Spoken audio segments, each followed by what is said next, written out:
My crab people, welcome back to the channel. The island update, which is early access update 11, is here. And super excited to dive into it and go through a complete patch breakdown with you. Now, there will be a TLDR, which will be on the YouTube chapter section that I'll just add in here to just go through a handful of them.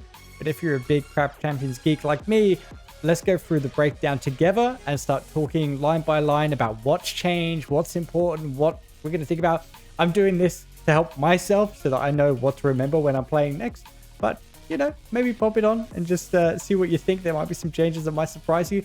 But also, it is a perfect time to gift Crab Champions or to get friends into it or buy another copy on your other Steam account. I don't know. It sells 25% off. Why wouldn't you? So just be keeping that in mind.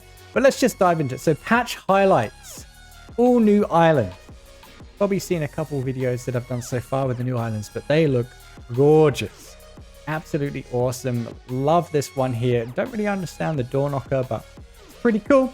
And a lot of dangerous new islands. I feel like he's taking a lot of desert inspiration here, but Noisestorm knocked it out of the park with these ones. And obviously this island as well got a bit of a revamp. But any of the old islands that you remember are gone. I think there's like maybe a handful left, but pretty much majority of them are gone. Complete revamp, rework. And there's some pretty fun ones that we'll get over time.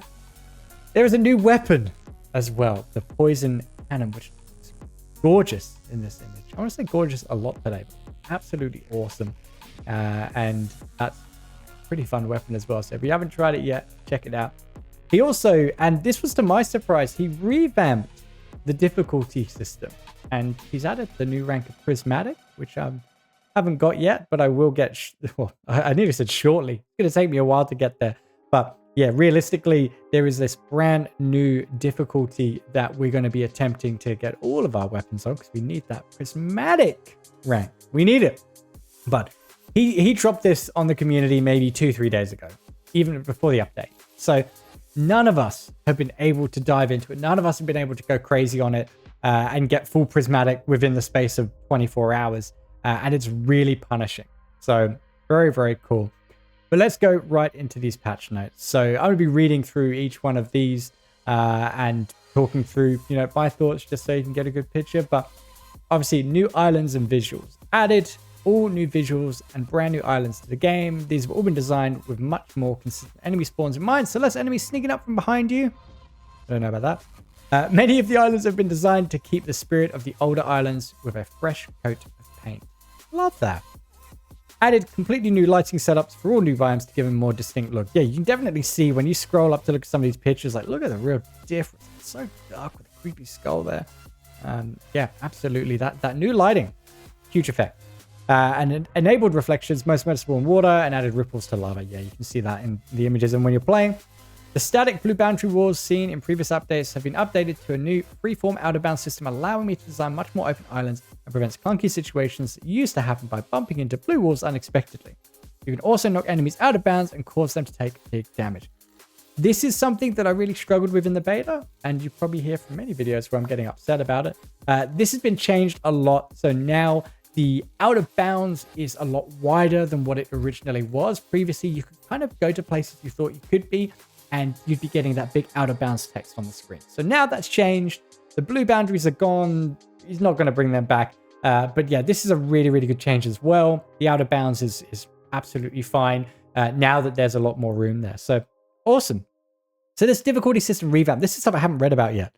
To completely revamp the difficulty system with the introduction of new modifiers for Ultra Chaos, there were people wishing to play with certain modifiers off, such as lock slots or manual collection. I personally liked both of them, but yeah, each to their own.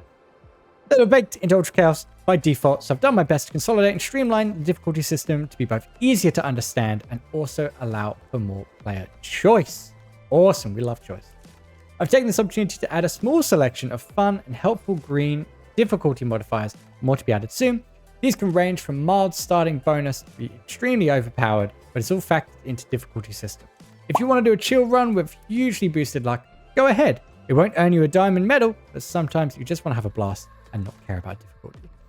I think that this is awesome. Really awesome.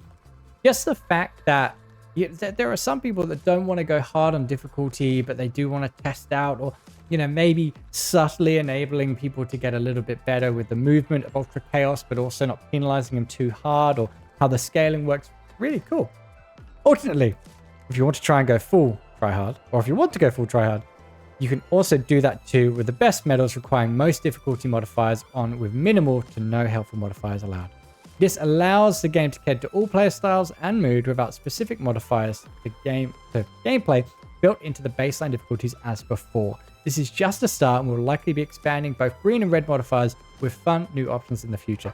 This right here, fun new options, I just get like GoldenEye Big Head in my brain, like thinking about those, the GoldenEye Big Head thing, or any of those fun modifiers. Like, NoScrub's always been about fun, so hopefully, some crazy stuff in there. Like, why not just have like a giant crab every now and then?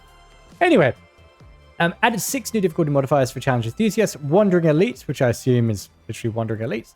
Countdown, which is a countdown when you're going through. Slow recovery, which I think means all of your healing is done over time. Athletic enemies, which is probably jumping and moving fast. Manual collection, which is collecting your crystals manually. And the immortal snail. That is a snail that will slowly follow you around. And if it catches you, well, you're going to take some serious damage. So that's awesome. Cool. Existing difficulty stats for the old system, attempt win streak, highest island reached, have been ported over to the new system. So easy as bronze, normal gold, nightmare diamond, and ultra chaos prismatic. Awesome. Added a bunch of new difficulty modifiers for the new prismatic rank. Difficulty enthusiasts should expect a fresh challenge to overcome with all of these modifiers enabled. Oh yeah. Oh yes. Right, now this is something that I was very, very much aware of, and Noisestorm was talking about it in the beta chat, but the limited loot system. So introducing limited loot. This is a new feature that prevents mods that you have maxed out numerically polluting the loot pool. If you need to have a look at what loot pollution and that sort of thing is, I've got a video on that, but this is really good. Really, really good. So an example would be double shot gives you 56% chance to fire 2 shots when using the sniper, and at level 2 you get 100% chance. 100% chance.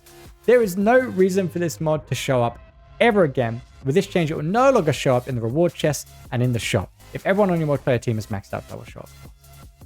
Great. This is such a good change. When you max something out and then suddenly you just keep seeing it over and over, and you pick it up and you're like, oh, I don't need it. This is brilliant. Great. Limited loot. Perfect. The following weapon mods will also have this feature enabled and scale linearly instead of hyperbolically. So 10% per level instead of 10, 8, 6 per level. Huge change. So this is both a nice buff and quality of life improvement. So arcane shot, arc shot, and I'm going to go through them. Arcane shot, arc shot, double tap, fire shot, homing shot, ice shot, lightning shot, poison shot, random shot, scatter shot, split shot, square shot, target shot, triple shot, X shot. This is so good. I mean, it'd be the worst when you'd get to like that last moment, it'd be like 91%, and then it would go to like 95%, and then it would go to 98%. Oh, that's the worst. It's changed. This is great. Brilliant change. And the following ability mods have this feature enabled and scale linearly instead of hyperbolically. So this means they'll have the exact same thing here. Triple ability, layered explosion, split ability. So that's great. And the following perks now have this feature enabled and scale linearly instead of hyperbolically. Crystal asteroids, efficiency, mega crit, performance bonus. Efficiency has been changed, but we'll talk about that a bit later. But all in all, limited loot system. Great change. Great by Noisestorm for realizing that this was a bit of an issue. So yeah, wonderful stuff. The new content.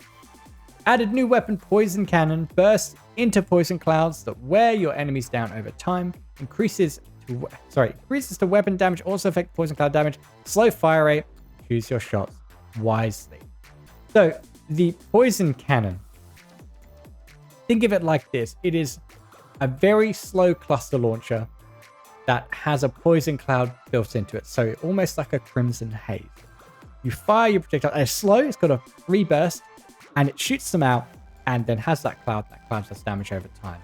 Now, it is affected by any of your damage over time abilities. So, well, the time ring is an obvious one there.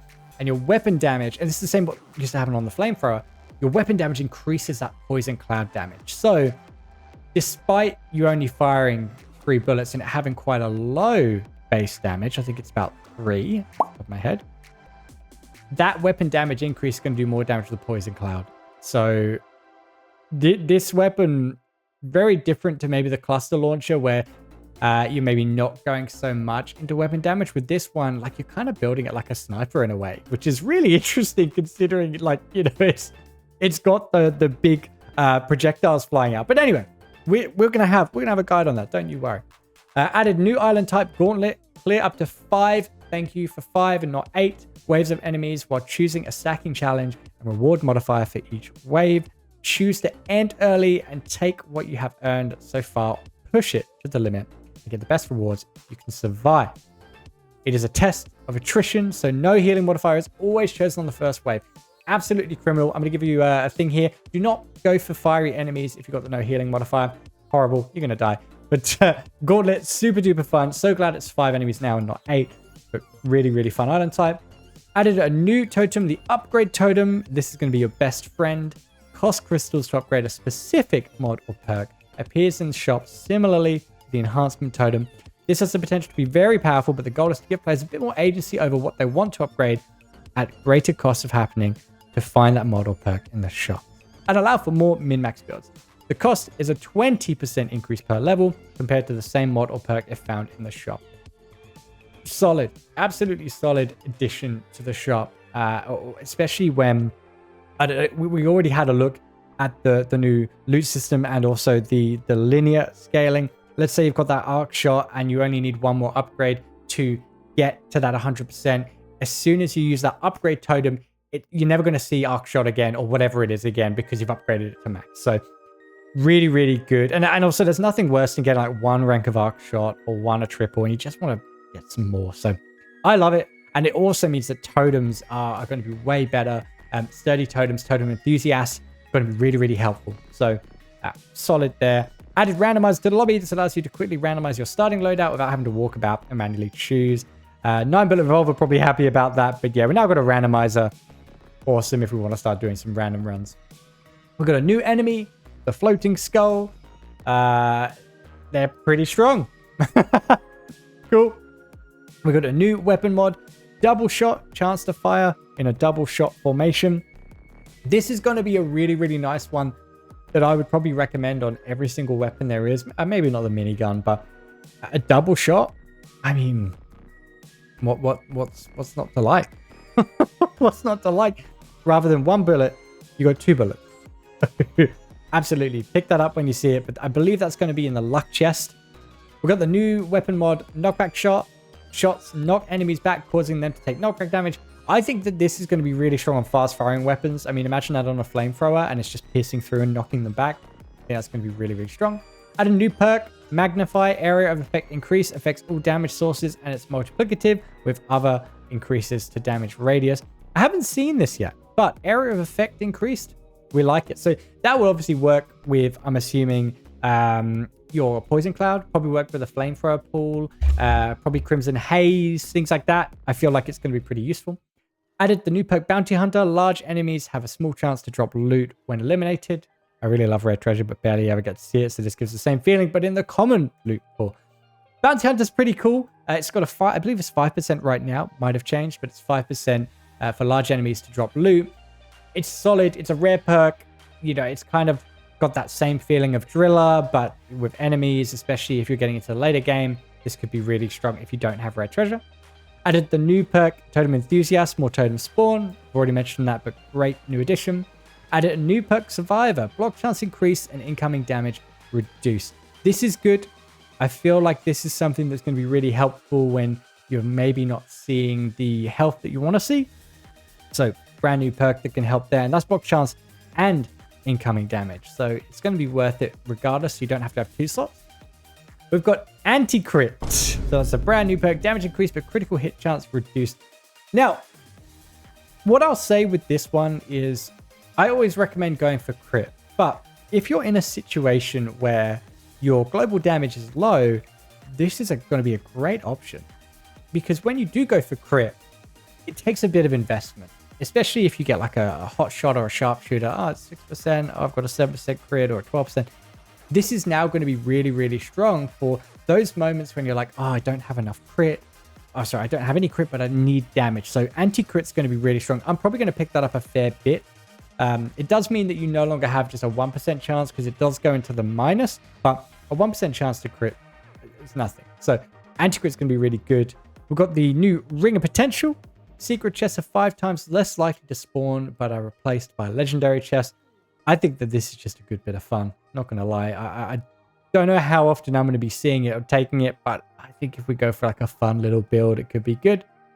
Got a new challenge modifier. Fiery enemies or enemy attacks ignite you. I've mentioned this already. It's horrible, but, you know, good fun. Added another challenge modifier. Poison enemies or enemies attack poison you. And then added a new challenge modifier. Freezing ground. Patches of icy ground appear on this island. Gosh, there's a few more, I thought. There's burning ground. Patches of burning ground appear on this island. Your challenge modifier, thick skin. Enemies spawn with heavy damage reduction that decay over time.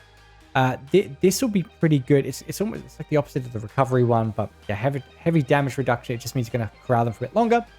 Add a new challenge modifier. Heavy crab movement speed reduced by 50%. That's like the Ring of Tankiness, just for a period of time. Add a new challenge modifier. Starfish Party, a bonus pack of Starfish spawn with other enemies. I really like Starfish Party. They all rise up in the air and then just fly at you. Really, really cool. And then we've added a new stat to the inventory, block chance. This is what Bulletproof and Ring of Deflection use, but exposing it as a stat allows me to build a few new cool perks to trigger when blocking, and also make building your laser defense a bit more enjoyable, as you can see them all together in the inventory screen. I think that's great. I think that's really good. Now you've got incoming damage and block chance on there, so you can start building up those tankier builds.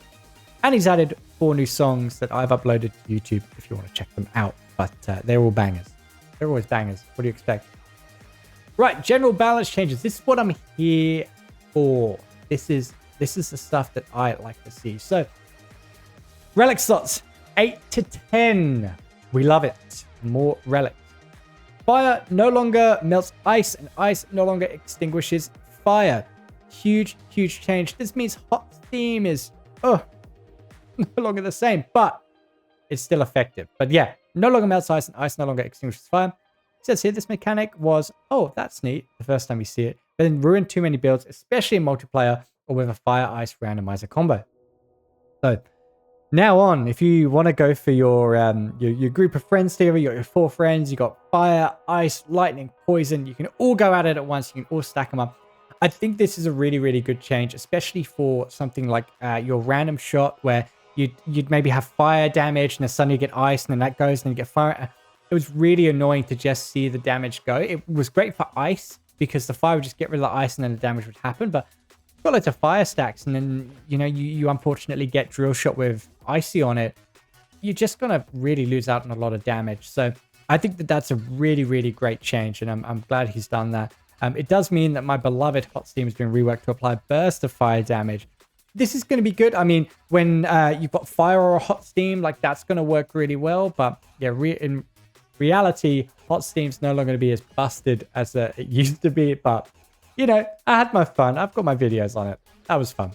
Lightning stacks now only decay if lightning damage is actually dealt. This is huge. This means that you can charge up a tanky enemy with lightning stacks and it will discharge them when pathing near another enemy. So if you go to the damage skull, couldn't think of what it's called, DPS skull, and have lightning, you can actually see the stacks go up and up and up. Now, obviously, you're not going to be able to put any enemies against them, but it's really good that that now happens, especially if, for example, you're fighting one of the elite and the elites spawn enemies around them. So you've got the poison grub. Now you can just charge them up with lightning. As soon as they spawn those grubs or crabs or whatever, they're just going to shock them and take them out. So this change to lightning is really, really good. So no decay, and you can charge them up pretty quickly, which is good. Knockback damage dealt to enemies has been globally increased by 1,000. I mean, awesome. Great change here. You've got double the chance for relics to naturally sharpen chests and shop. That's also really good. Relics were a bit of a rare thing, but I'm glad that they're now. Secret chest spawn chance increased from 10 to 15 per island. Yes, just remember after every island to auto loot. My keybind is G. You might have a different one. It could be Q or R or whatever it is. But just always check at the end. Obviously, loot your chest first and then press that button. Listen out before the sound of that chest opening. But yeah, hopefully you get the secret chest in there as well. Slide speed is being increased by approximately... I knew this. Slide speed has been increased by approximately 10%. This is purely a game feel thing. I've noticed I've playtesting heavily over the past few days. Sliding just felt a bit sluggish, and this game's all about smooth movement. Interested to see if you notice a difference. I definitely did. And I was playing literally last week, because I know he added this last week, and I was like, feel a little bit quicker. So yeah, slide speed increased. That's great. Air control, how much your crab is influenced by movement keys in the air, has been increased by 20%. This is subtle, but you should feel a bit more in control of your crab while airborne. Great. Movement. Furnace's favorite thing to say. Absolutely, you can feel that now in the air. Great change. Totem spawns have been made more consistent, with each island having a specific area where totems can spawn. Multiple can now spawn in a row in that location. This change fixes frustrating cases where the fused totem can spawn behind you and explode before you notice them. Great. This now means that we can just go island to island and always see those totems, and we can always know where they're going to be. So really awesome change. Extra totems are now 20% more common. That's going to be fun. We're going to do that. Health totems are now 500% more common. It was 2 rare before. Okay. All right. I don't really use the health totems, but they are pretty fun if you've got some good luck there. Improved enemy spawn variety to reduce the feeling of every island feeling like a bunch of small crabs and slugs and a few larger enemies. I think this is good. I don't know what that means in practice, but I did notice in some of my play testing as well, I was seeing a lightning crab, and then I was seeing a floating skull and a lightning skull and a poison skull, and seeing lots of different things. So I think that's really good. So great on Noise for adding that. Elite boss islands now use the same island pool as arena islands for more variety and no more repeated island layouts on the same biome. Okay, so this means that we're now not going to be always going to boss islands. We're going to go into arena islands, so there's a bit more variety and no more repeated island layouts on the same biome. So this means you do an arena on one particular map, let's call it map A, and then you choose the elite and it goes back to map A. Like, that's not going to be happening. So it's going to be different, and it's also not going to be like straight to the boss or elite islands. They're now part of the same arena islands. I kind of mucked up how I'm explaining that, but that's a good change.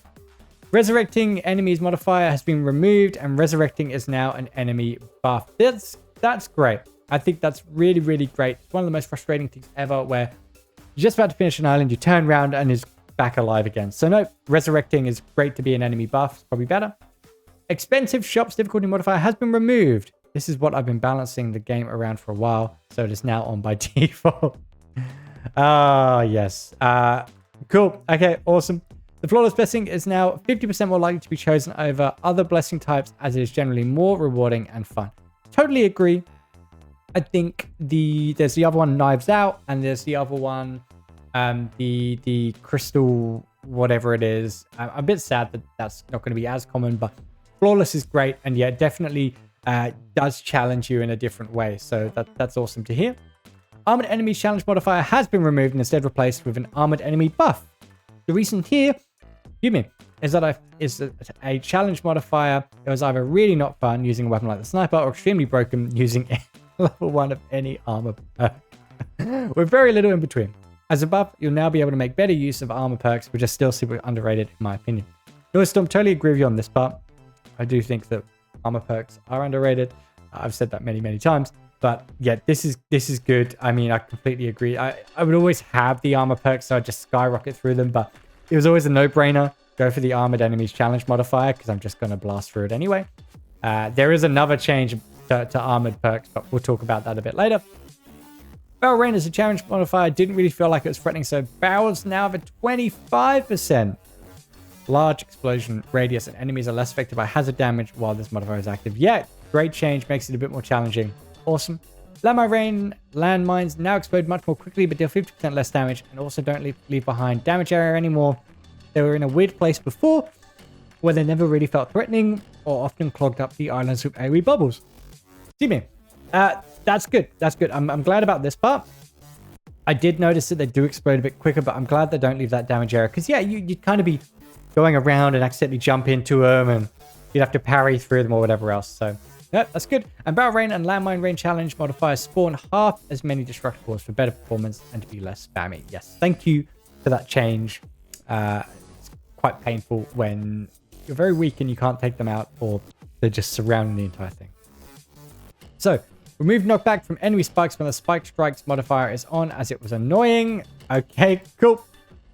While rebalancing Ultra Chaos, I found that all enemies can jump feature of the difficulty to be more annoying than fun. On smaller enemies, so it's been moved to be part of the... Goodness me. Basically talking about Ultra Chaos.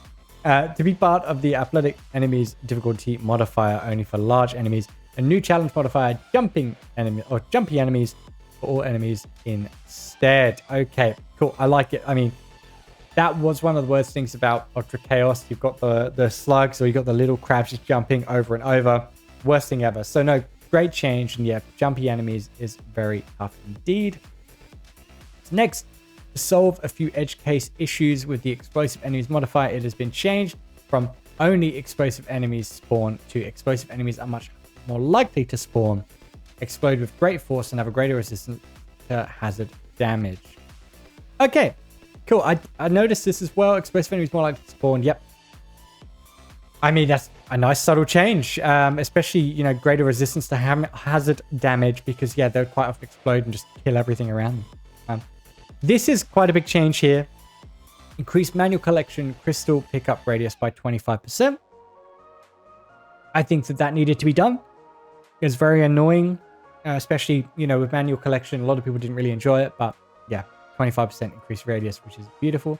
I guaranteed health pedestal in every shop in the previous hotfix, but quickly realized that most people are still getting used to the new health system, and this likely wasn't needed, as often made shops have few damage choices and duplicate health loot. Since there is a guaranteed regeneration chest on Island 1 and a guaranteed health chest after Elite Islands, I think there's enough consistency for health in a run. I did notice this as well, but essentially this does mean that now when you go to the shop, there won't always be a guaranteed health pedestal. But he's right. You know, the regeneration chest on Island 1 is a huge deal. And yeah, all in all, solid. Moving on. Reduce cactus explosion radius by 50% to prevent players taking unfair damage. Now, I love the cactus, the cactus explosion, because you can often use it to get rid of a piece of armor. But I think this is good, especially if you're roaming around, you accidentally get hit by it, you lose armor, you take damage, whatever else. So that's absolutely fair. Random portals are slightly less common, as they were 2.5 times more likely to be spawned compared to other portal types. Didn't know that. Kind of sad about that change, but at the same time, if I can have more dedicated ones that I want to see, economy or elemental, whatever it is, that's fine. Rush elimination goals were laughably easy, so they've been increased to be a bit more in line with the intended challenge level. Okay, so yeah, I totally agree. I don't know what he shifted that to, whether that's like 25%, but yeah, I did find more often than not that we would just spam for it real quick. So yeah, no, good to hear. Remove gold and silver armor from the game. It just felt terrible anytime you would get them instead of a legendary or epic mod or perk. Very true. But now, here it is. Rename bronze armor just be armor and increase the number of plates it gives from 1 to 2. Huge change. Absolutely huge change for me. Now armor is worth taking over lots of different things. You get 2 pieces, not 1. So you'll probably get like a ring of armor or something, and then you get 2 more pieces of armor. That could last you 2 buy-ins if you're pretty good. So great change.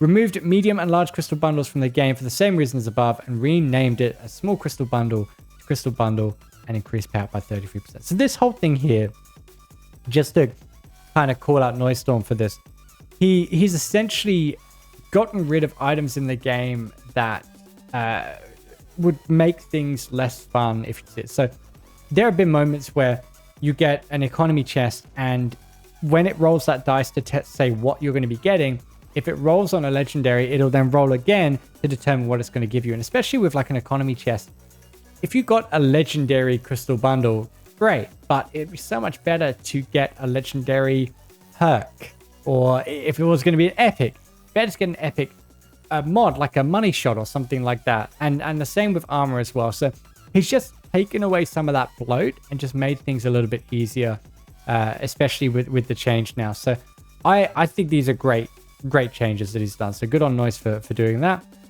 Ice stacks from ice rock damage areas have been reduced by 60% as it was super overdue. Yeah. Yep, no, that's good. You'd see an ice rock and you'd just use it and everything would die. So yeah, totally. I think it's a great idea. This is actually a sad change in my opinion. Removed autoloader to debloat the luck loot pool a bit since efficiency is very similar perk but with more utility can trigger from any damage.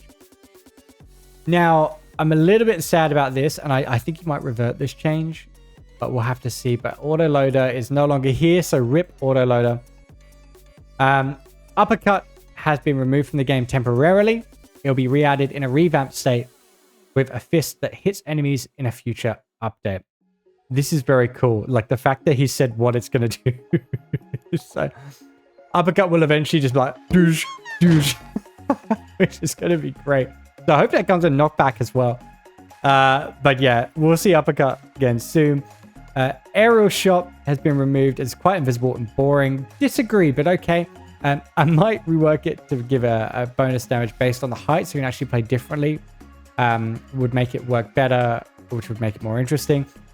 Aerial shot was one of those invisible things that you'd pick up just for a bit of extra damage. Totally get it. And you're in the air most of the time, so it's always effective. But yeah, we'll say goodbye to aerial shot for now. Light shot has been removed from the game and has been replaced with a greed relic. Trigger fire rate increased by 250, but weapon damage reduced by 90%. Yeah, light shot is one of those ones that it generally found the more experienced players would take and a lot of newer players wouldn't. So I think it's good that it's changed. I'm very interested to see who would pick this up. Like, I think people are going to see weapon damage reduced by 90% start freaking out. In reality, that's just going to be well, it's not going to be too much, especially got like a proc perk build or something like that. So yeah, we'll see. Hopefully I get to see him try it out soon and get a good interpretation of what it's going to be like. Accelerating ability had been removed from the game. Okay, see you later.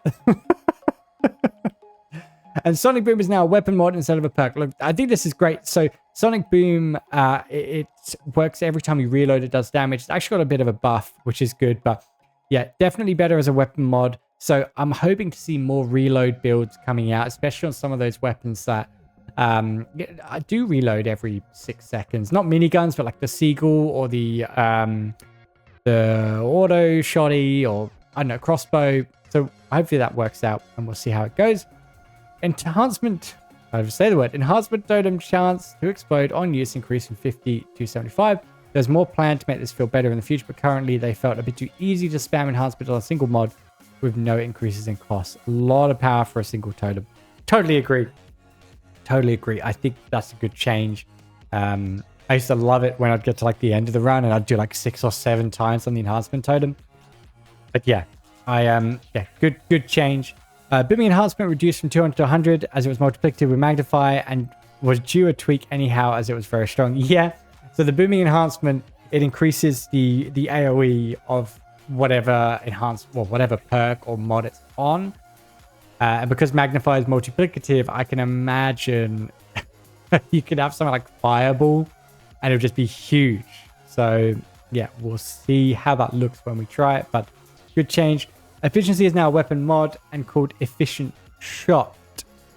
So it's a weapon mod, not a perk. Yeah. Now I did try Efficient Shot earlier, and it didn't seem to work with the poison cloud from the new poison weapon, but you know, I think it's good. Whatever we can do to move stuff away from perks into mods, I think is a great change. So that's really good. Icebreaker is now a relic instead of a perk. This is a huge nerf to ice, but probably worth it. I need to see the numbers on it, but yeah, probably worth it just because, one, good to see more relics, but two, Icebreaker, you could stack Icebreaker so long. So yeah, great change. And then Lingering Fumes, now relic instead of a perk. Great. I really like that he's reducing the amount of space or the amount of perks, because if I was doing an ice build, I would need, if I was doing also another ice build, I'll probably need efficiency or Lingering Fumes. So this is great. These are great changes because you don't really need to scale this too high. So hopefully it'll be like 100% on each for radius increase and stuff, but we'll have to test it out. High Roller is now a relic instead of a perk. 33% chance for 2 chests to spawn. 33% chance for no extra spawn. 33% chance for no chests to spawn at all when clearing islands. Wait, so 33% chance for no extra chests to spawn. Oh, okay, so that's a bit of a nice difference. Cool. No, that's good. And it's now, yeah, so it's probably a greed relic. Cool. We've got a big nerf here. Split shot is now legendary instead of epic, and the trigger chance has been increased by 20%. So it's like a buff nerf.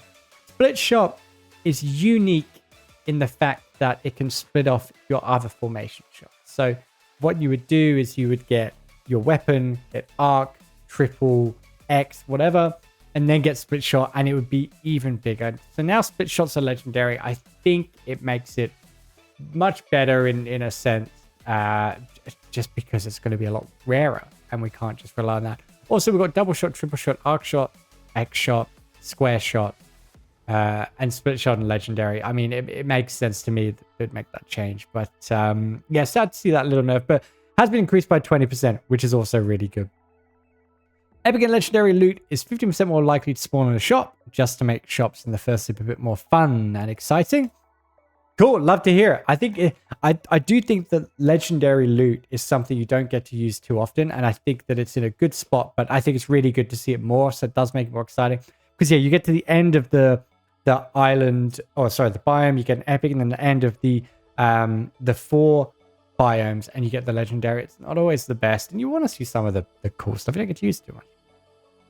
Auto rifle got a slight buff nerf, so the fire rate slightly decreased, but projectile damage increased from 9 to 10.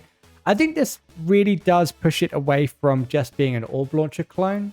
And also, I think a higher base damage on the first weapon you get, or well, officially the first weapon you get, is good, because it means when players are using it, they'll be able to build it quicker. So it's only a slight change. It's only 1 damage, but that can make a big difference. You know, if you get a big shot on that, you're looking at now 5 extra damage rather than 4. And time shot, you know, looking at 10 extra damage rather than, well, it'd be 9, but still, 2 extra damage is a big deal. Rocket launcher got a nice buff of a fire rate increase of 20%, which is brilliant. And auto shotgun trigger roll multiplier increased by 16.6%. So that does mean that, well, we're going to be seeing some more proc perks on that bad boy. Now, crossbow damage increased from 5 to 12, and weapon mod trigger roll multiplier slightly increased, makes fire shot go from 12 to 15% per projectile, but fire reduced by 20%. We did a bit of maths on this, and we still think crossbow's most likely the best weapon in the game next to the lightning scepter.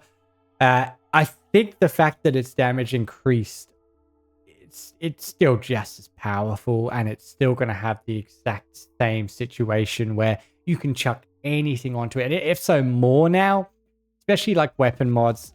You put time shot, that's an extra 12 damage. You put big shot, you put recoil shot, you're looking at 6 damage, easy peasy, and the trigger roll multipliers there. So the only thing you're going to have to do now to get it back to its former glory is to just get 2 rapid fires, or a supercharged, or 1.5 juice. I could go on, but not a massive deal. I think it's still going to be very powerful. Marksman rifle got a buff as well. Damage increased from 12 to 15. The thing with marksman rifle, it's a good weapon. Its place in the game is unusual. Not to badmouth it, but you don't often hear people say, "Oh, I love marksman rifle." You hear people say, "Oh, the Seagull," or "I love the rocket launcher," or in my case, I like the blade launcher. So there's nothing too unique about it apart from that scope. But I'm glad it's got a bit of love this patch, which is good. The cluster launcher fire rate decreased by 50%, and the mag size reduced from 10 to 8, but projectile damage and radius has been doubled. This makes it feel more like a hard-hitting launcher with splash damage than something too similar to the auto shotgun. So essentially, the cluster launcher got the new poison cannon treatment, as it were, with a fire rate decrease.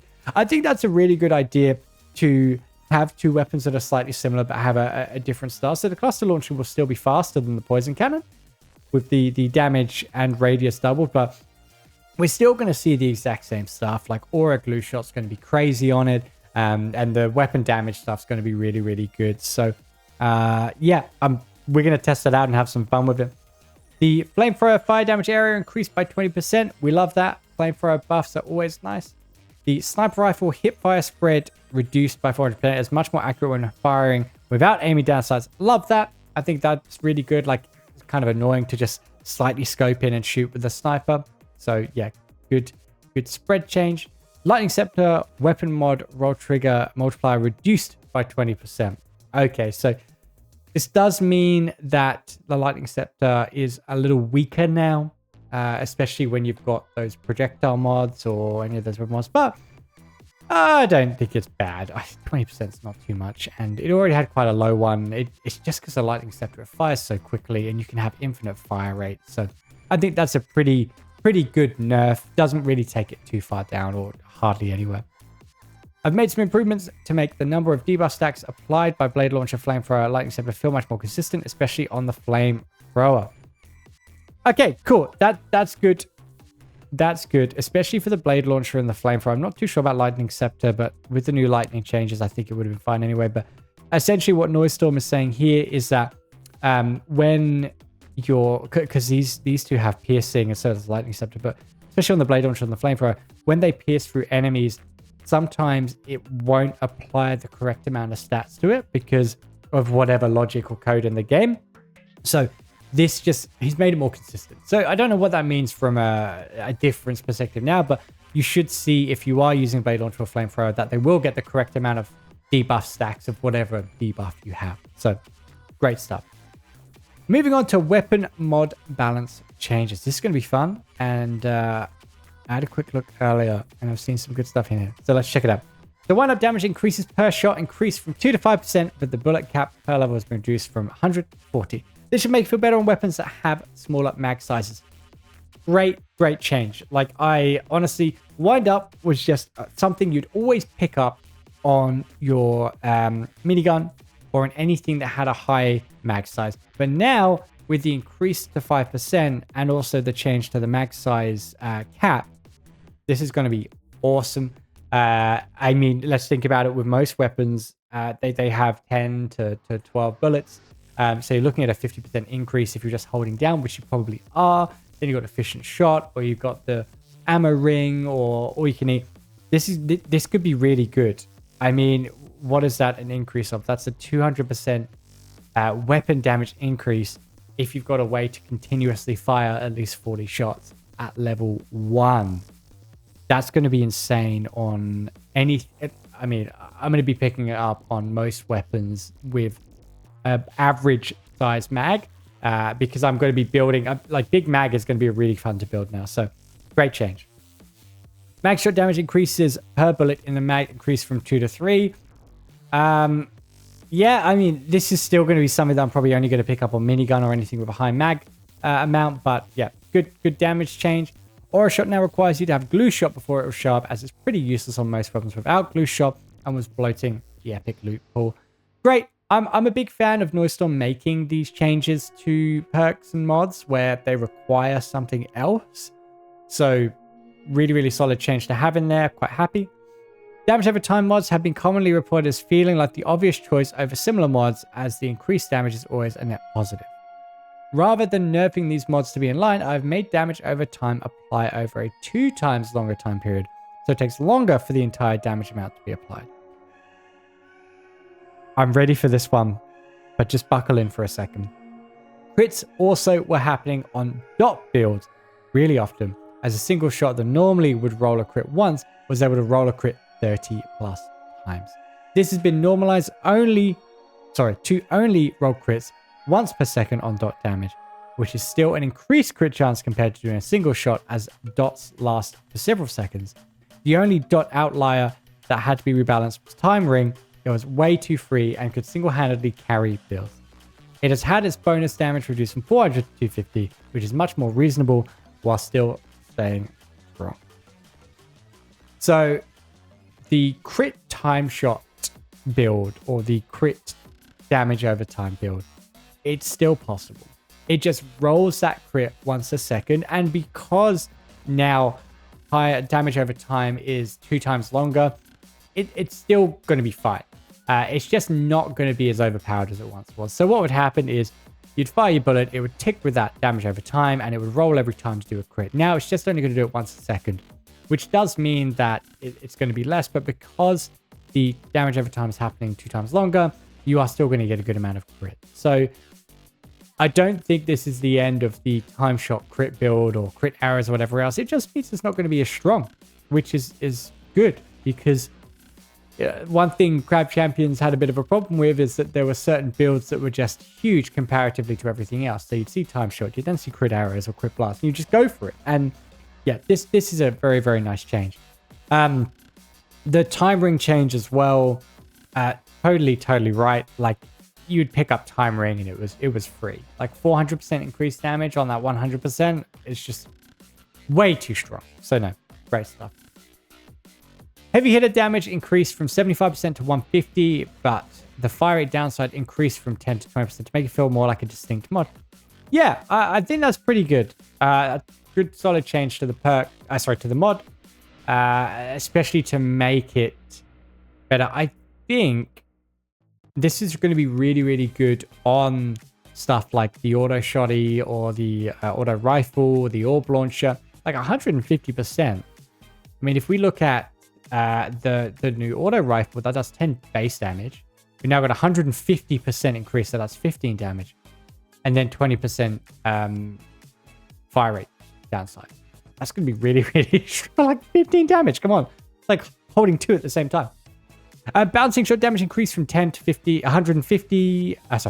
100 to 150% damage per bounce to encourage a playstyle where bouncing shots on the floor before hitting enemies and sacrificing on hit mods.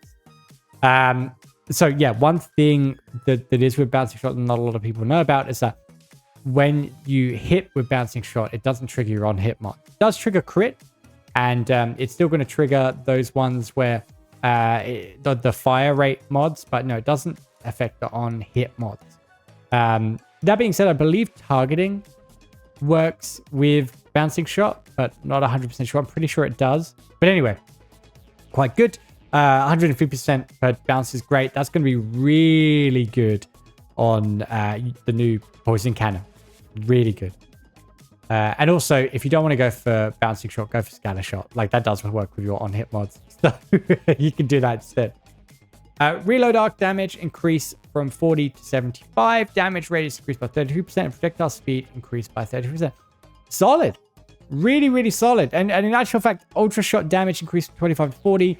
Time bolt damage increased from 40 to 60. These are great changes. These are great changes. I've done builds before where it's just been ultra shot or time bolt, and they've always been strong, especially with enhancements, but now they're going to be even better. And the fact that their damage is increased, it does mean that your enhancements are going to be even stronger on them. So I'm not sure about the reload arc buff. I'll have to test that out in a run, but the ultra shot and time bolt one, that's going to be really, really good. So great buffs.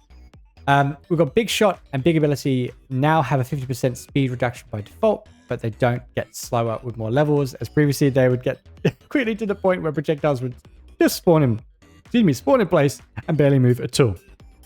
This is a straight up buff to basically my blade launcher or the cluster launcher and also the poison cannon. Now, if it's just 50% straight off rip, it doesn't matter how big we make our projectiles. Like, we have huge projectiles, and it's now just going to mean that it's always going to be 50% speed reduction. So we can counteract that with 2 fast shots and just have the same one, but it's great. It's so good. That was one of the things I really hated, where my blade launcher, I'd probably get around big shot 5 or 6, and then they would just start really slowing down. I have to get really close to enemies. Now, 50% reduction by default. Oh, perfect. Great stuff. And big shot and big ability now scale up with diminishing returns, as one of the main sources of performance and clarity drops were from big projectiles covering the entire screen. The first few levels are similar to before, but the size falls off with more levels compared to before. So, yeah. I guess this does mean that there'll be diminishing returns from the size, but solid change. I love the performance changes that Noisestorm does. He always does them in mind of making sure we have FPS, because he's seen how bad it can be sometimes. Right, ability balance changes. Airstrike radius increased by 20%. Love that. That's just a straight up buff to airstrike. So yay, that's bigger. That's going to do some huge damage. Ability mod balance changes. Increase the number of projectiles spawned by firework explosion from 3 to 6. Great buff. Spike strike and strike explosion damage increased from 500 to 1,000. Double damage. And damage radius increased by 25%. I'll be honest, I never use either of these. Just don't. I'm not really an ability person. But great to see they're getting a bit more love so that people use it. Increase the radius of all strike mods as it felt like they were underperforming. Totally agree.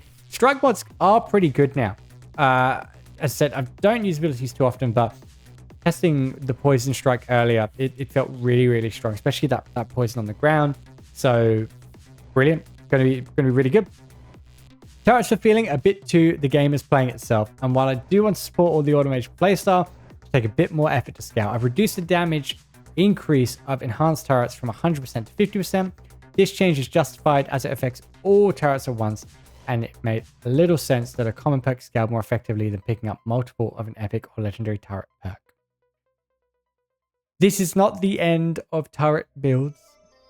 We still love the turret build, but 50% is better. And it does mean as well that it probably would be better to get the higher rank of the turret rather than just feeding it straight into enhanced turrets. So now this means that effectively you're not going to get double damage every time you pick up an enhanced turret, but you would get double damage when you pick up the perk for the turret. So great.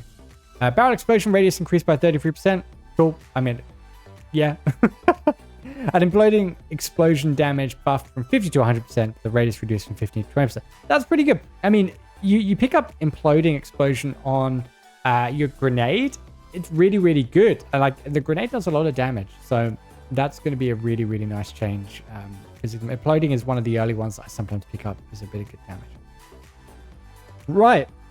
Melee weapon balance changes. So dagger damage radius increased by 25%. So that's good. Bit more radius, which is wonderful on the dagger, which, you know, is an underperforming melee weapon. Claw melee damage doubled and knockback strength increased by 33%, but cooldown increased from 1 to 3 seconds, making timing a melee with the claw a bit more important, at least at the start of each roll. And to help it lean into the knock enemies away roll to differentiate it a bit more from the dagger. I'm really happy that the claw is getting this attention. And I've said this before, but I've always wanted the claw to have a parry mechanic where it can like whack back a projectile. Now, I don't think Noisestorm's going to do that because it could be pretty overpowered, but I'm glad that it's got something and having a knockback, because the hammer has a knockback as well, which is great, but he's lent into the claw, kind of just smacking them out the way and doing that. So I think this is really, really good. I think that there's going to be a really nice place for the claw to sit as something that we'd all pick up, especially when you're in a team. If you've got like someone who's going melee ability, with Blender just knocking everyone out the way and you're just chipping from the back, it's going to be like a tank build. So I'm looking forward to that. With the new heavily increased knockback damage, hammer is by far the strongest melee weapon in terms of effective damage. So the cooldowns increased from 5 to 6 seconds. I'm going to have to test this out, but we all know that the katana is the strongest weapon. Oh, Noisestorm. Anyway, melee mod balance changes. Vampire base heal elimination increased from 4 to 5. Vampire is one that I just don't pick up in general. I just don't think it's very strong. Great for melee builds, but maybe I should attempt to pick it up a bit more often. But I just don't find myself getting melee kills later into the game, and I really don't want to pollute my loot pool with something like Vampire. So maybe this will be good, you know, in the bit early stages, and we'll give it a test. But when I get that first chest in the beginning, and it's like Regenerator, or it could be Scavenger, or Endurance, or a Vampire, I'm going straight for the other ones. I'm not going to go for Vampire. I'll always go for the Regenerator or Scavenger, or even Endurance, which is probably my last pick.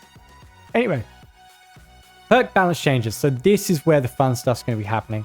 Bulletproof moved from epic to common rarity, and chance to block damage reduced from 8 to 6. Also moved from the luck pool to the health loot pool.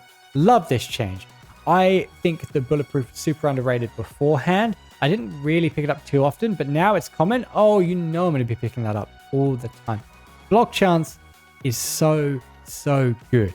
And especially when you're not seeing health or armor, block chance is really going to enable those combo builds to work better. So great change. Damage reduction now works as a flat subtraction to the incoming damage stat, the opposite of what Hotshot does. Instead of multiplying after incoming damage increase, which gives it much more value than intended. This is great. A flat subtraction, I've said the word, subtraction to incoming damage. So there's no more funny business. It is just, this is what's getting taken away, done deal, which is good change. Hard target damage reduction reduced from 10% to 8%, but now scales linearly. So it gains exactly 8 each level instead of having falling off to lesser value. So as we were talking about earlier with the linear scaling rather than the hyperbolic scaling. So it does mean, yeah, so it's falling off to lesser values with each level as before. It means you can now scale higher than 75% to counter increases to incoming damage, such as Hotshot. So instead of hard target being capped at 75%, incoming damage is now capped at 25%, allowing you to get more value out of damage reduction. This is great. This is great. So this actually means that what would happen is, let's say you had 10 Hotshot and you were taking an increase 120% damage. Hard target would hit 75 and it would be like, no, you cannot go any higher than that. Now, hard target can go all the way capping at 25% for your incoming damage. And then you can pick up a Hotshot and then another hard target and another Hotshot. Obviously, if you want to go crazy with crit. So, great change. And I'm not sure as well if hard target, you probably still get hard target if you hit that cap of 25%. But yeah, great to hear. Exploding enemies moved from legendary to epic. This is a great perk change. This does mean that exploding enemies, it's not as good as flammable enemies or poisonous enemies, but it's still really good, especially you pair it with like Crimson Haze or anything that's got an AoE ability, and it's going to be really strong. And I'm assuming this is going to work really well with Magnify as well. So brilliant. I'm looking forward to more exploding enemies. Silver lining damage bonus triggered. Silver lining damage bonus per trigger doubled. Great. So I believe that's now 5 or 6%. The thing I love with silver lining is that you can just stand in like damage bubbles and just get more bonus damage for free. And you could pretty much get a whole vitality in one damage bubble. So silver lining going to be great. Rework shockwave to instead trigger on taking damage instead of reloading. Also increase the knockback when it triggers by 250% and increase the cooldown from 6 to 2. I think this is good. The shockwave change is good. I would be interested. It's going to sound wild. I actually think you should just get rid of the cooldown. I think you should just get rid of the cooldown and just mean like, maybe not. Maybe if you do take perma damage, it's just, popping off. Because at the end of the day, if you're taking permanent damage, maybe you can have like a threshold of 5%, but if you're taking permanent damage, you're going to have to heal from that damage. And there's not too many ways to heal that quickly. I mean, I guess you could have a weird cycle of Grim Reaper with Shockwave with no cooldown, but I personally think like a no cooldown Shockwave would be nuts. Like you'd have to go a very specific build, but I reckon that would be quite fun. Anyway, 2 seconds is still good. Now for the saddest part of this update. Flammable armor moved from common to epic and fire stacks reduced from 40 to 30. So he not only nerfed it by making it go to epic, but he also reduced the stacks from 40 to 30. So he took my baby and just, I'm not gonna say what he did to it, but he just took one of my favorite things and nerfed it. It's still gonna be good. I'm still gonna pick it up. It's just not as good because it's no longer in the common loot pool. But it is what it is. Sonic Boom Shockwave moved from the damage chest to the skill chest loot pool. That's solid. Like, great idea. Move them into skill. We need to do more skill. And they're bloating out damage chest. So, no, that's good. And Icebreaker, Explosive Armor, Poisonous Armor, Flammable Armor, Exploding Enemies, Lingering Fumes, Freezing Enemies, Flammable Enemies, Electric Enemies, Poisonous Enemies no longer gain AoE per level, but instead start with 100% larger radius. You can scale further with a new Magnify perk. Now, I am interested because that's now so that's now 100%, and so is that.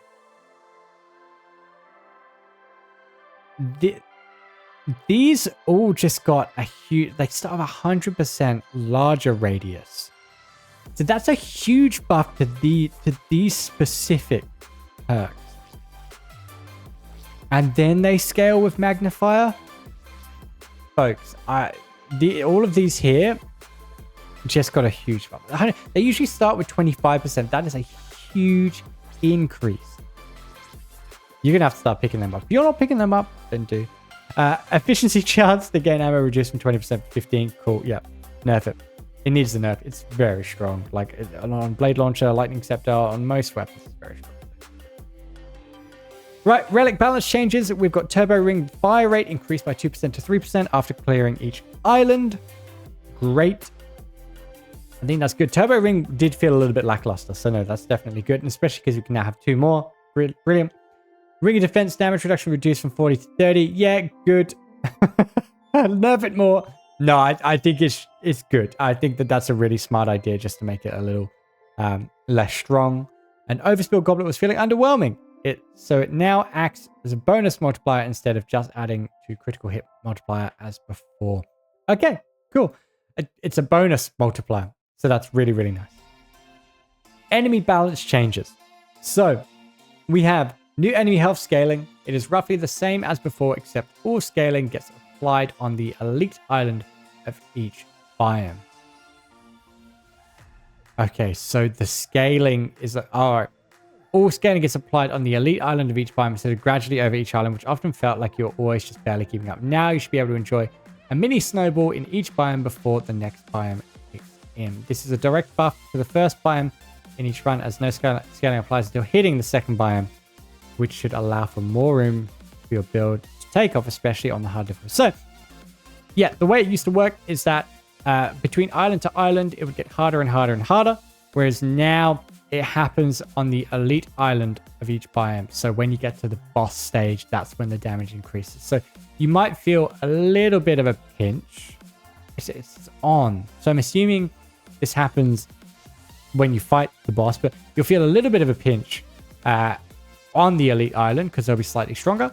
And then that scaling will kick in further from that point on. So it's quite a good change, actually. It does mean that you're not going to be feeling as much of a struggle within any, like, you know, starting with whatever biome you're on. You'll immediately see that effect, but it won't change over time, which is probably one of the hardest and most annoying things in the game, where you get to that final island, it's just a little bit too strong just before you're going to the shop. So no, really, really good.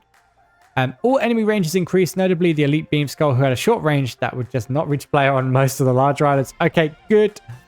Reduce the amount of poison stacks inflicted by the elite poison grubs by 50%. This is a great change. The elite poison grubs could smack you with 250 poison stacks with one projectile, and at that point, you can't fight. You've got to run. If you get hit again, you're just dead. So that's really good.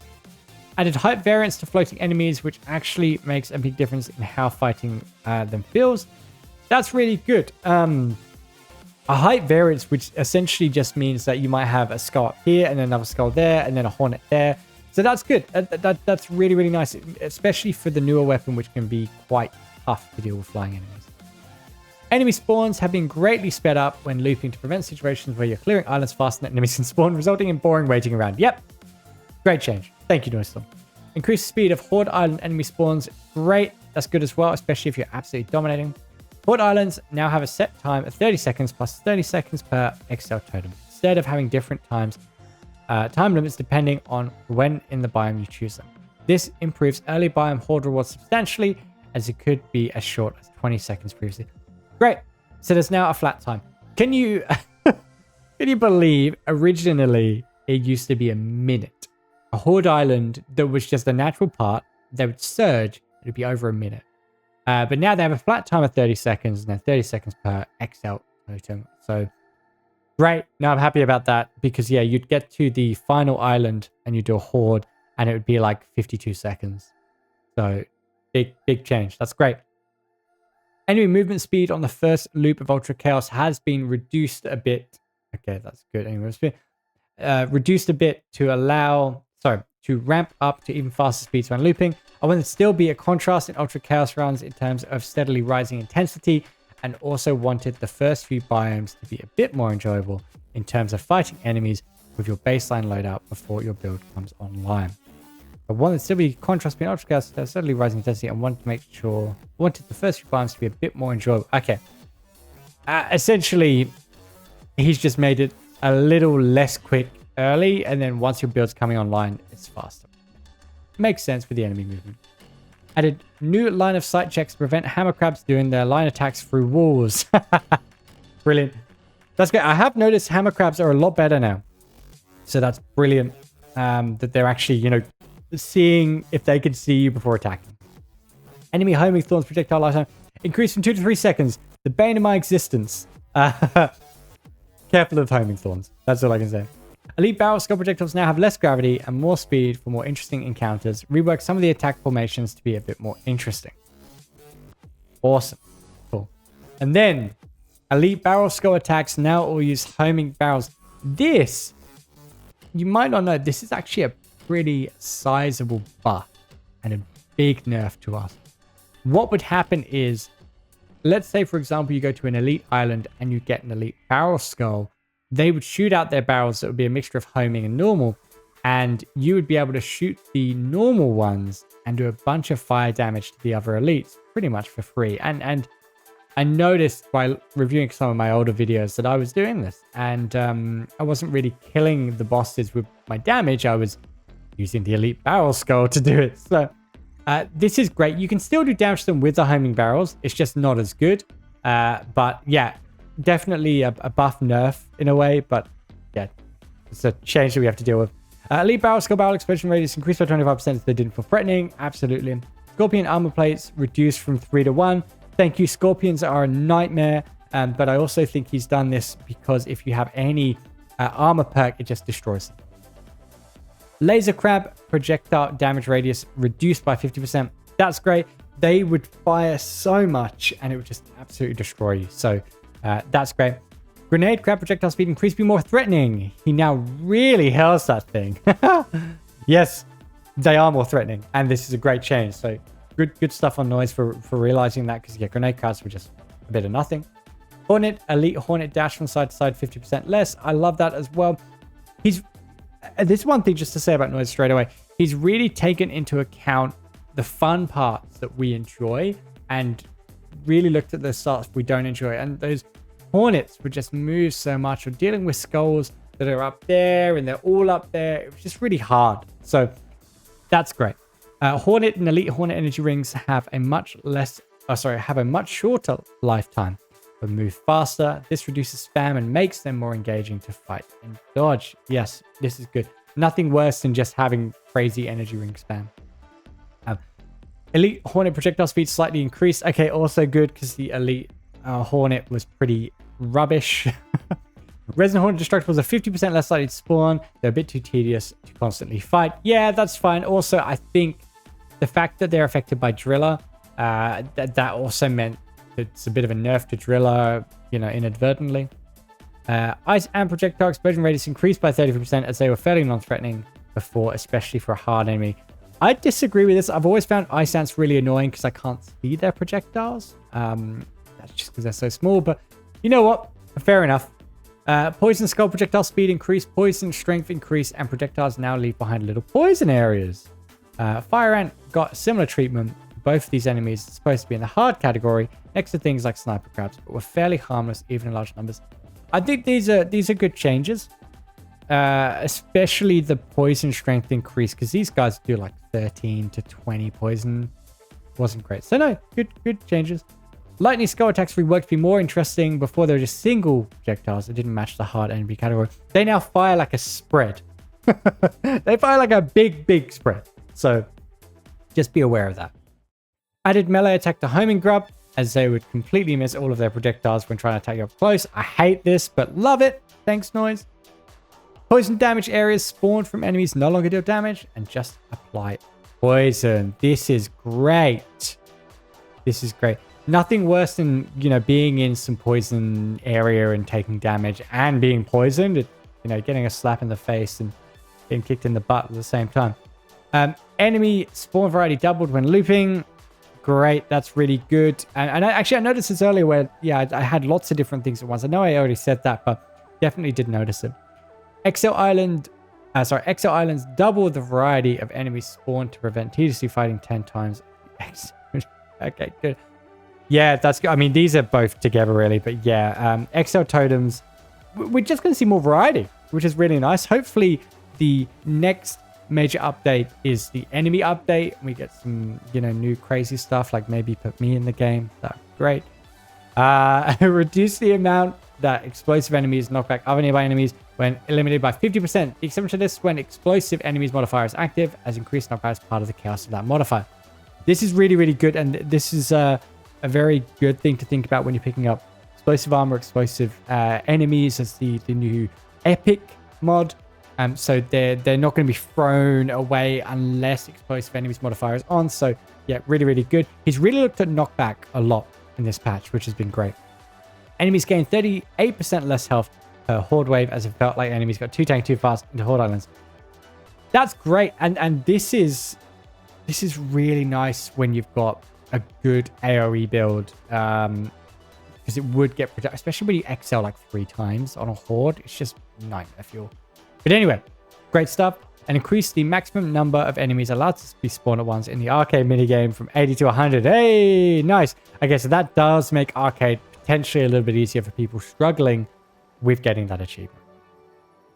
Right, so we've got some quality of life changes coming up. And I think after that, we're pretty much done. Right, quality of life. Heavily improved airstrike on islands with low ceilings or caves. It should now consistently hit where you want it to hit and deal damage as expected. Great. Yep. I think that, one of the most annoying things with airstrike is that you'd have it in a cave and it would just blast on the outside and do nothing. So brilliant.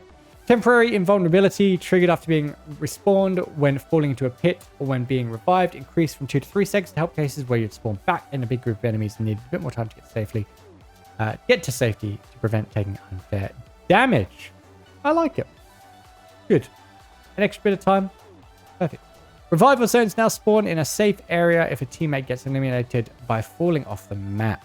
Okay, good. Previously, this spawned a revival zone out of bounds, which made it impossible. Good. No, great. He's thinking about that. Enhancement totems no longer show up in the shop if you have nothing to enhance your inventory. Great change.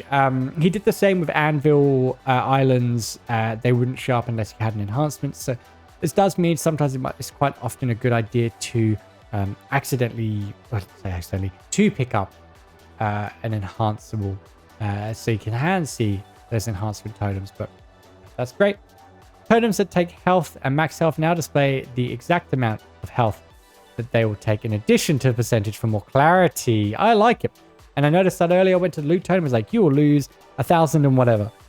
Really good, especially if you need to make that conscious decision if you want to sacrifice health for the loot or vice versa. Added some long overdue extra info about what poison, fire, lightning, ice, and arcane shots actually do to their descriptions. Yeah! No longer have to do the elemental video that I've attempted to do several times because it's so complicated. So no, that's really good.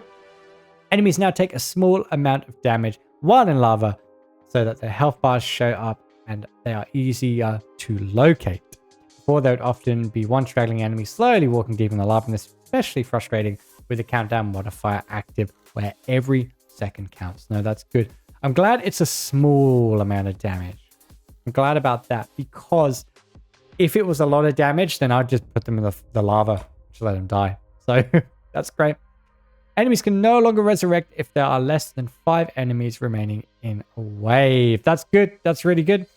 This prevents frustrating situations where you're just about to clear an island before the countdown expires, but the game decides to resurrect these enemies and you lose. It also fixes a few edge cases where enemies would spawn after clearing a gauntlet wave.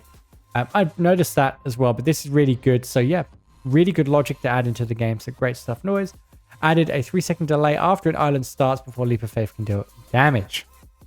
So there's a... okay. So if you're... Yeah. That's good. A bit of a safety net for Leap of Faith. You now maintain horizontal momentum when getting knocked back from enemy projectiles. This means no more getting stun locked in place by a chain of enemy projectiles, as it used to be frustrating to lose all momentum and take multiple unavoidable hits because of this. Also reduce the amount of vertical knockback by 50% to help with this. Okay, so you maintain the momentum. So, okay, so you're dashing along, you get hit, but you don't lose that momentum. You just take the damage and the vertical knockback as well. So I guess it's like it's a little bit. Okay, that's good. You basically get hit and you just keep going. That's good. Made various improvements to the backup save system to further protect against losing data if your main save becomes corrupted, including adding 2 more backup save layers. Great, but you should be making copies of your save just in case, because this is an early access game, and for someone like me, I flick between the beta and the main game. So make a copy, but that's really good. Improve Steam Cloud save filtering to not sync backups. Okay. Shielded enemies are no longer targeted by aim assist or homing projectiles. I love that change. That's a beautiful change. Thank you, Noisestorm. Improved performance in situations where there were a lot of enemies affected by lightning at once. Beautiful. Love that. Optimize various projectiles like link shot, drill shot, piercing wave, mace shot, and firework shot, which cause notable FPS drops. In some cases, really, really good. More optimization. Adjusted projectile hitboxes to better match their visuals. This results in a better performance when a lot of projectiles are on screen at once. Awesome. Extended physics objects out of bounds areas so crowns can be launched further while underwater. Okay, cool. Reduce the radius that the game checks for nearby players when spawning enemies in fixed cases. So reduce radius. Oh, okay, cool. So the game is checking for checks for nearby players when spawning enemies. So in cases where multiplayer lobbies where many players are blocking enemy spawn points, causing them to spawn slower than intended. Okay, so it's just when you're with a lot of people, the game will check to see where people are in order to spawn. Awesome. Improved stars being very bright when playing on low graphics. Okay, cool. Audio no longer, this is actually huge for me. Audio no longer pauses when the game loses focus, assuming you have the pause when losing focus test off. There is nothing more annoying than me having to come to this screen over here and get rid of my video capture like that and then quickly flick back to the main screen to keep the audio going. So now I can just do that and the audio is just going to keep going. So that's awesome. Enlarge the UI numbers of all buffs and debuffs on the player health bar to easily read and notice. Brilliant. Optimize the water ripple system and enabled it even on low graphic settings, since I didn't realize how bad the ocean looked on low settings previously without it. Awesome. Switch shadowing method on crabs and enemies to be higher quality, less flickering and blurriness. Great. Made several optimizations to improve performance when many enemies are on screen at once. Definitely tell. Improve shadow quality and performance in environmental assets. Love it. Added fade in animations. Added fade in animations for gameplay and game state UI so that you don't see them pop from their default to initialized states. Chests and anvils no longer have collision. This was to fix a bug, but it actually feels so nice to not have them get in the way while you're trying to loot.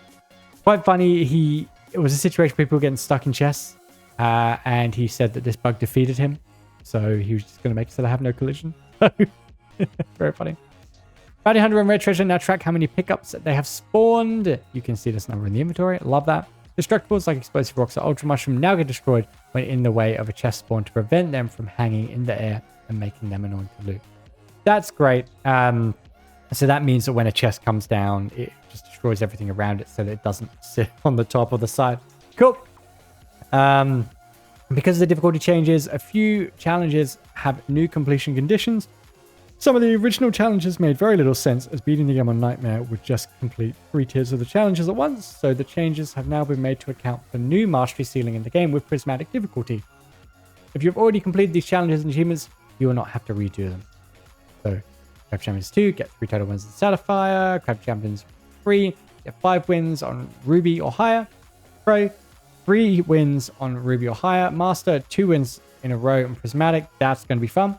Challenger 1, get a win with 5 or more red difficulty modifiers and 0 green. Challenger 2, get a win with 10 red and 0 green. Challenger 3, get a win with all red and 0 green. Flawless, get a win on gold or high difficulty without taking any damage. Frugal, get a win on gold for high difficulty with 5 or less shop purchases.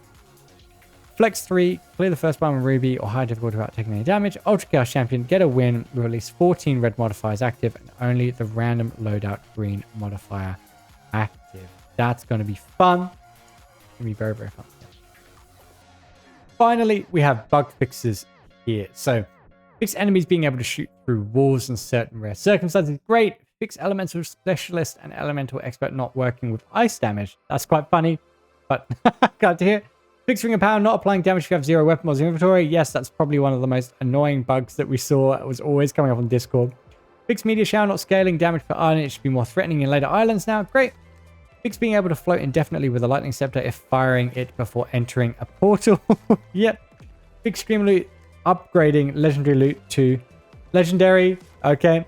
Fix cases where players would jitter on the spot and rotate back and forth when on slopes, which could also throw off your movement when sliding over uneven surfaces. I used to love the jitter. It would just shake back and forth, but that's now gone.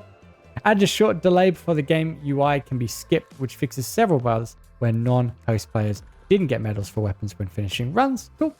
Fix a bug when continuing a run that could cause ghost armor plates to appear to be active, but instead of damage directed to your health. Yes, I remember that. Fix a rare bug where you get stuck in trees. For real this time. He actually did. Fixed revive players not seeing active challenge modifiers or blessings. Great. Fixed full damage being based on current health instead of current max health as intended. Thank goodness. Fixed enemy homing barrels homing to other enemies instead of the player in some cases. Bit of friendly fire. Fixed being invulnerable to fire damage you created yourself, like from exploding fire rocks and standing in the fire puddle, even with fire stacks visible on your health bar. Okay. Fixed UI not showing the current level of melee mods when picking them up. Fix the looper achievement completing without actually getting through an entire loop. Okay. Fix enemy projectiles not firing from weapon muzzles. Very funny. Fix enemies that fire delayed homing projectiles from completely missing when up close. Damn. Fix ice shot not applying consistent debuff stacks on blade launcher and flamethrower. Yep, he's mentioned that. That's great. Fix chest and anvil spawning under steep terrain in some cases. Yes, that's great. Fix being able to take damage from explosive enemies at great distance with slugger equipped and explosive enemy modifier active. Yeah, that sucked. Because you get slugger to help with explosive enemies, then you get hit by the damage, so that's good. Fix marksman rifle and lightning scepter not adding formation mods like double shot or X shot to the base projectiles. The formations were being replaced, which was a nerf to default fire patterns in the case of double shot. Okay. Oh, okay. So what he's saying here is that marksman rifle and lightning scepter, when you had double shot, what it's meant to do is double your base projectiles. So the base projectiles of marksman is 3, so it should double it to 6. And X shot as well. So the formations were being replaced, which was a nerf to the default fire. Yeah, so what it was doing is they were shooting the doubles shot, the X shot, and they were replacing the actual projectiles rather than adding to it. So that's quite a good change. Fixed crowns sometimes spawning on active islands instead of in the lobby. Yeah, that's a classic. Fixed starfish indefinitely rising upward if they got interrupted while winding for an attack. Okay, the way it's like floating all the way up. Fixed armor UI notifications not playing when taking damage on a one-hit island. Yep, I've heard that before. Well, I've not heard that before. Fixed exploit that allowed players to get multiple uses of the key totem by leaving and rejoining the same lobby, which was unintended. Okay, rip that bug. Yes, I think I've got a little clip of that I might show now. Doing that. Fixed meteor showers being invisible in rare cases where a lot of VX were visible at the same time. Okay, that's actually quite an important one. Fixed bug where on reload perks such as Sonic Boom would weirdly sometimes trigger when a reload had finished instead of starting on the reload. Okay. Fixed bug where on reload perks weren't guaranteed to trigger in rare cases when a non-hosting player was reloading. That's funny, but glad that's gone. Fixed bug that caused high levels of blender on claw to stop dealing damage. Okay.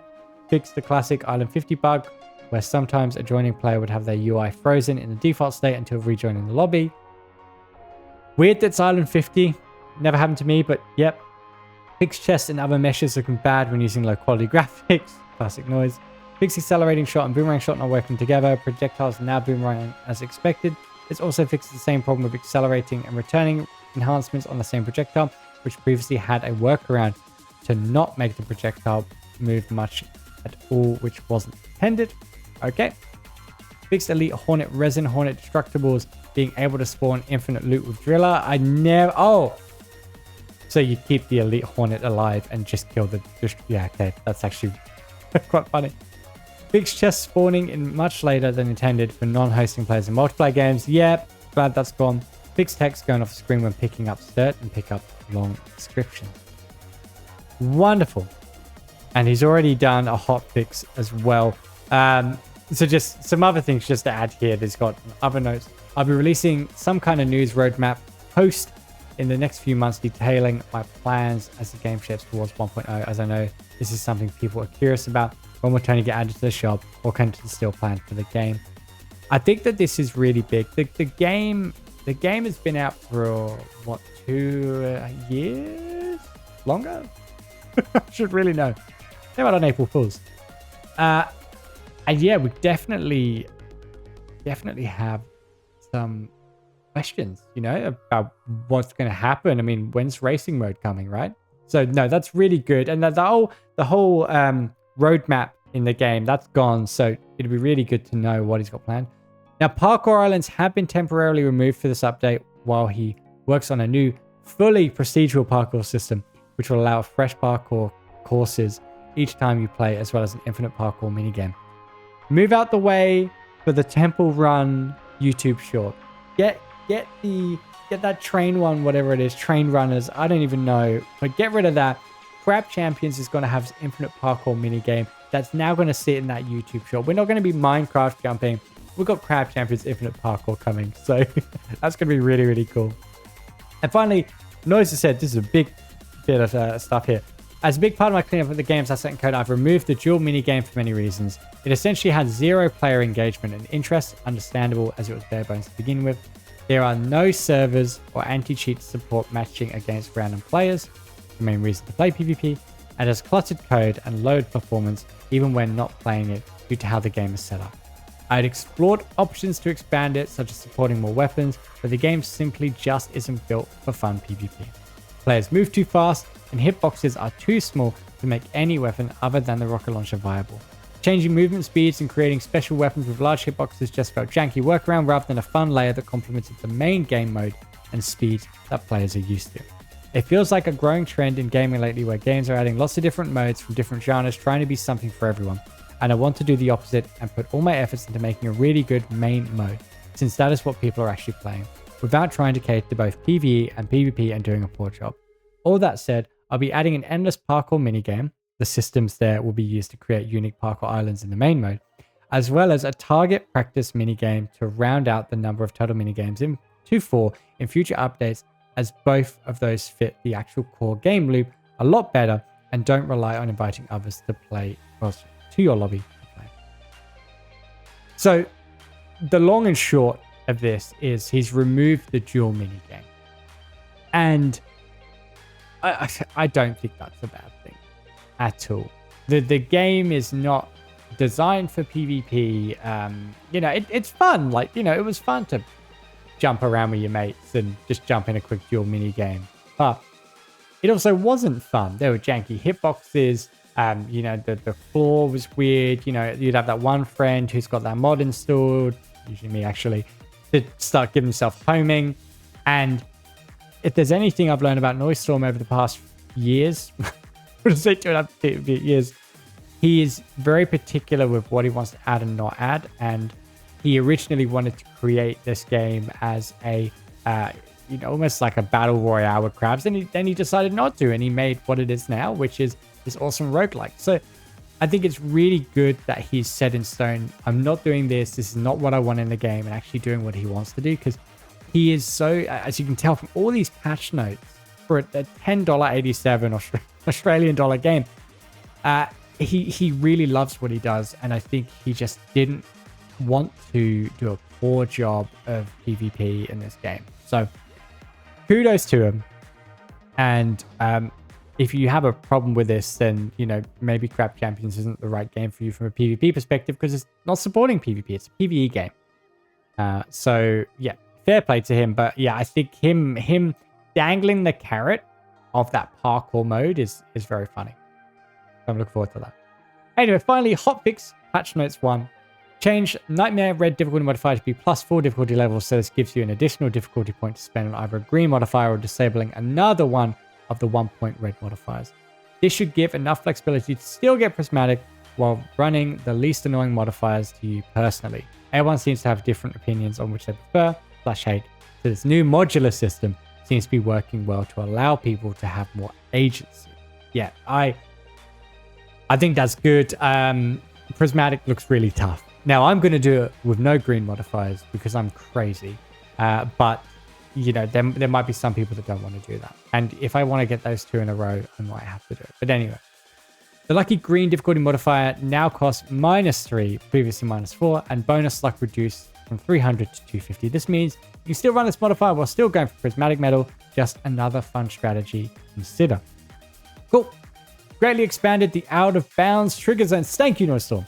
On all islands, so that out of bounds warnings should pretty much never pop up accidentally when near a wall anymore, and also should feel a lot less restrictive to move a bit away from the main areas. In general, out of bounds warnings should feel much more invisible now and only show up when you are really pushing it. So I made a post on this on the Discord just saying how I didn't like the out of bounds mode and that I almost preferred the blue walls. And it was mainly because the out of bounds mode was triggering in areas of the island. So you would be on the island and you'd be in the corner and it'd be like out of bounds. It comes up on your screen. And like, I don't want to say it gave me hard anxiety to see that, but it definitely made me be like, oh, okay, well, I'm not allowed in that zone. I have to go back in. And it was really hard to articulate that it felt restrictive and that it didn't feel nice. And it almost felt as if I was being pushed like, you know, NoScrub, go back to where you should be. Like, you're not meant to be here. And it felt a lot more forceful than, you know, what out of bounds probably should be, which is like, hey, you're in the wrong place. Like, come around. Like, it should be less around like a, no, you're not allowed in here. It should be more of like a, you go any further that way, there's nothing there. Like, that's how it should be. So Noisestorm has obviously taken this feedback, not from me, by the way. That was just a post I put. There's been a lot of posts around it.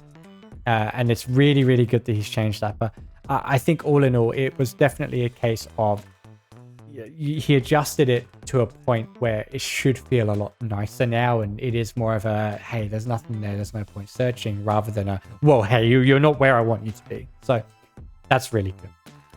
You now get teleported from out of bounds even when the island is over. You only take damage when this happens on an active island to prevent getting soft locked on distant areas of the map. That's great. Yep, cool. Teleported. Absolutely fine. Made the super narrow desert and volcanic horde islands much wider. Yeah, that's good. Yeah, horrible. Made the immortal snail purple for better visibility, especially in volcanic biome. Great. I love that. Nice little snail roaming around. Decluttered that one Arctic island with lots of trees running through the middle of the arena. Yeah, cool, awesome. Made better prismatic reward skin. Okay, cool. Darkened the background of the difficulty UI and doubled the opacity of the deselected modifiers to make them easier to read. Brilliant. Fixed not being able to navigate the difficulty UI with a controller. Great, thanks, Noise. Fixed prismatic metal being in grayscale when viewing weapons in the lobby and now on the game over UI. Fixed a one-off bug that caused a weapon rank to go into an invalid state. There is now a failsafe to reset it back to bronze. Okay, cool. Fixed the attempt that not being increased as expected. Okay. And then finally, he says, thanks for playing. See you in the next update. I plan on releasing it. Games he's posted. Well, he's already said that.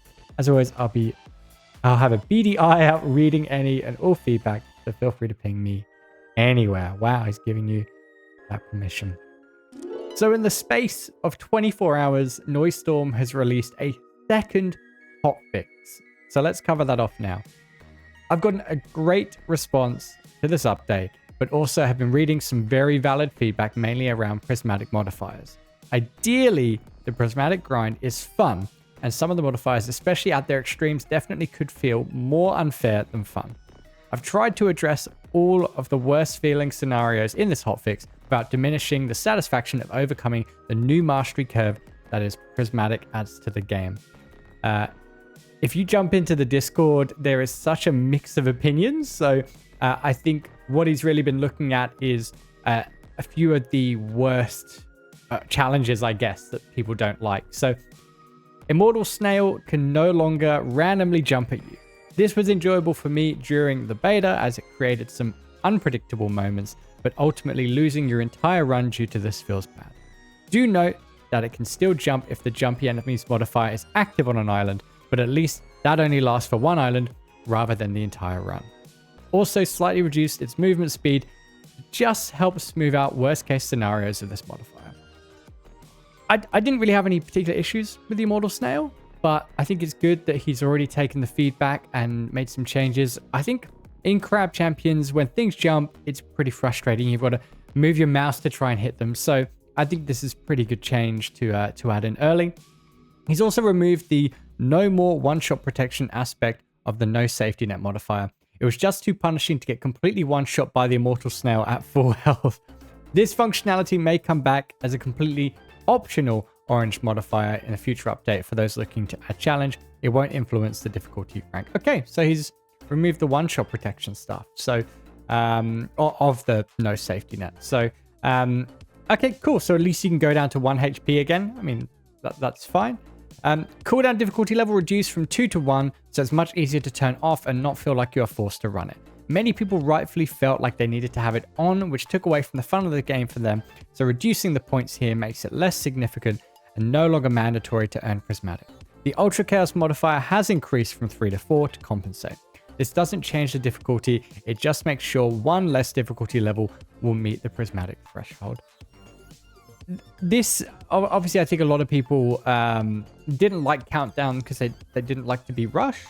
I gave it a little attempt and I didn't mind it, but definitely it does feel like you've got to go quick. And for some people, when there may be the build isn't online yet or they're not taking things out quick enough, I guess it can be quite tough. So I'm still going to keep Countdown on because I think it's really fun and I think it works. But it's good that he's made the Ultra Chaos modifier increase from 3 to 4 to compensate.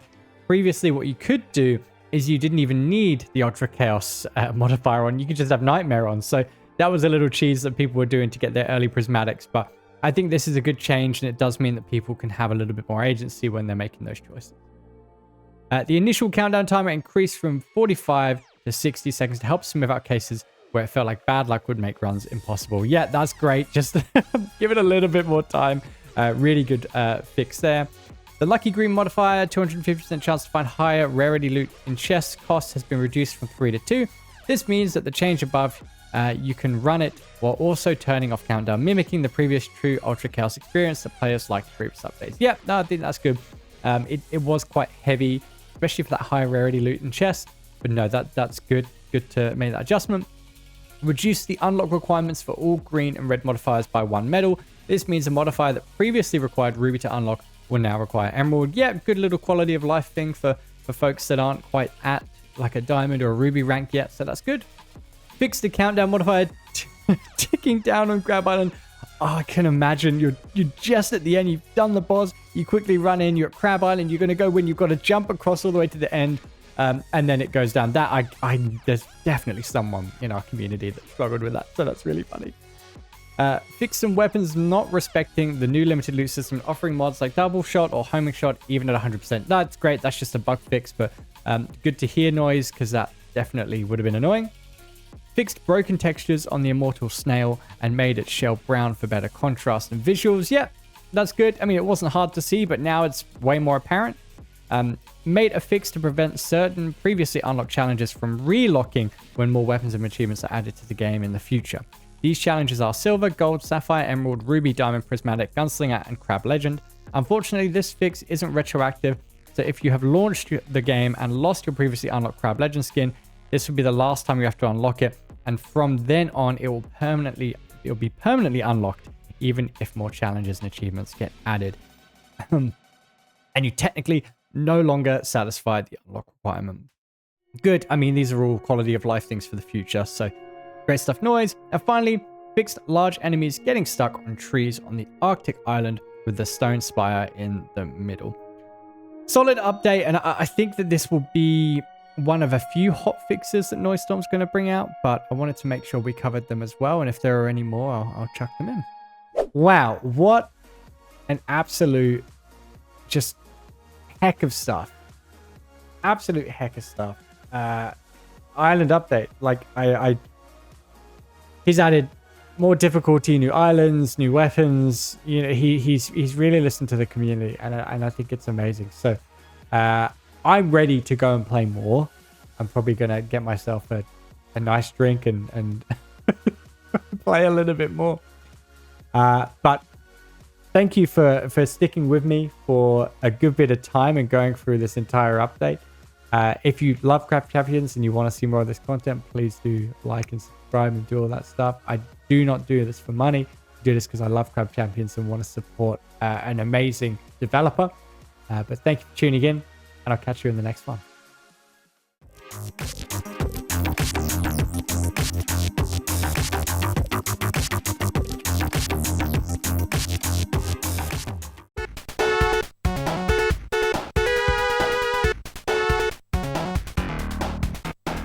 41 brand new islands that have been revamped and look heaps better with new shading and filtering. There is a brand new weapon called the Poison Cannon that fires 3 projectiles and has a damaging poison cloud. There is a brand new rank called Prismatic and a reworked difficulty system, and this Prismatic rank is a mixture of Ultra Chaos and True Nightmare. There is a new island type called Gauntlet where you clear through 5 waves of enemies with stacking challenges. There is a new upgrade totem that costs crystals to upgrade specific mods or perks. Noisestorm has added a randomizer to the lobby to get a completely random starting loadout. Parkour islands are currently removed as Noisestorm is working on a procedurally generated parkour as well as an infinite parkour mode.